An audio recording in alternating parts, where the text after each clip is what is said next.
নমস্কার, আপনারা দেখছেন আরোহী নিউজ বাংলা। আমি আপনাদের সঙ্গে তপব্রত। আজকের গুরুত্বপূর্ণ নিউজ বুলেটিন নিয়ে কালিয়াচকের ঘটনার তদন্তে এনআইএ। কালিয়াচকে সাম্প্রতিক ঘটে যাওয়া যে বিষয় তা নিয়ে উত্তেজনা এবং বিচার বিভাগীয় অফিসারদের হেনস্থার ঘটনায় নড়ে চড়ে বসেছে নির্বাচন কমিশন এবং নির্বাচন কমিশনের নির্দেশে এর তদন্তভার তুলে দেওয়া হয় এনআইএর হাতে।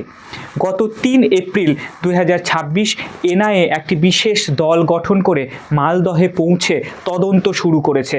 আজ মূলত এই বিষয়টি খতিয়ে দেখা হয়েছে এবং পরিকল্পিত কোনো ষড়যন্ত্র বা বাইরের কোনো উস্কানি ছিল কিনা সেইটা জেনে নেওয়ার চেষ্টা করা হয়েছে। কালিয়াচক ২ ব্লকের যে ঘটনা, সেই ঘটনার মূল চক্রী মোফাক্কারুল ইসলাম, যিনি অভিযুক্ত এবং অ্যাডভোকেট নামেও পরিচিত, তাকে গ্রেপ্তার করা হয়েছে। এই মোফাক্কারুল ইসলাম দীর্ঘদিন ধরে আইনের রক্ষক বলে পরিচিত। বাগডোগরা বিমানবন্দর থেকে পালানোর সময় তাকে গ্রেপ্তার করা হয়। অভিযোগ ছিল তার তালিকায় এসআইআর তালিকায় বিভিন্ন ধরনের উস্কানিমূলক সিদ্ধান্ত এবং ঘটনা তিনি ঘটিয়েছেন। এই ঘটনায় ৩৫ জনকে গ্রেপ্তার করা হয়েছে।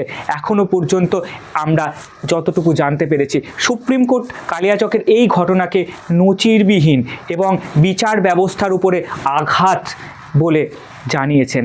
আর আদালত এবং কেন্দ্রীয় বাহিনী এর জন্য মোতায়েন করেছে। বিচার বিভাগীয় অফিসারদের নিরাপত্তা নির্দেশ